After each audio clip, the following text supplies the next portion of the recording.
ಸಾಕಷ್ಟು ಇಲ್ಲ, ಮಂಡ್ಯ ವಿಚಾರ ನಾನು ಅಲ್ಲೇ ಡೆಲ್ಲಿಲೇ ಹೇಳಿದ್ದೆ. ಒಂದಷ್ಟು ಡಿಸ್ಕಷನ್ಸ್ ಮಾಡಿದ್ವಿ.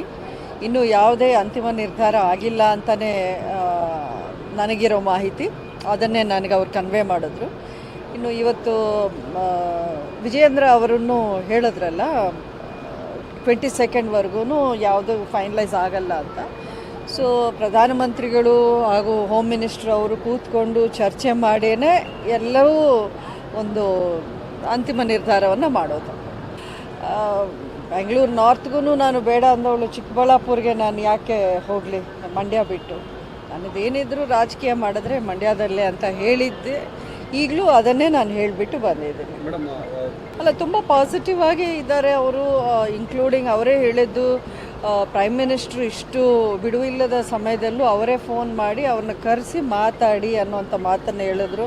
ಅದಕ್ಕೆ ನಿಮ್ಮನ್ನು ಕರೆಸಿದ್ವಿ ಅಂತ ಖುದ್ದಾಗಿ ನಡ್ಡಾ ಅವರೇ ಹೇಳಿದ್ದು ನನಗೆ. ಸೊ ಹಾಗಾಗಿ ಪಕ್ಷದಲ್ಲಿ ನನ್ನ ಬಗ್ಗೆ ತುಂಬ ಗೌರವ ಇಟ್ಕೊಂಡಿದ್ದಾರೆ. ಪಕ್ಷದಲ್ಲಿ ನೀವು ಉಳಿಬೇಕು, ಯಾವುದೇ ಕಾರಣಕ್ಕೂ ನಿಮ್ಮಂಥ ಲೀಡರ್ಸ್ ನಮ್ಮ ಪಕ್ಷಕ್ಕೆ ಅಗತ್ಯ ಇದೆ ಕರ್ನಾಟಕದಲ್ಲಿ ಅನ್ನೋಂಥ ಮಾತುಗಳನ್ನ ಹೇಳಿದ್ದಾರೆ. ಸೊ ಹಾಗಾಗಿ ತುಂಬ ಪಾಸಿಟಿವ್ ಅಂತಲೇ ನನಗೆ ಅನ್ನಿಸ್ತಾ ಇದೆ. ನೋಡೋಣ ಮುಂದೆ ಏನಾಗುತ್ತೆ, ಪಕ್ಷ ಯಾವ ನಿರ್ಧಾರ ತಗೊಳುತ್ತೆ ಅಂತ ಕಾದು ನೋಡಬೇಕು.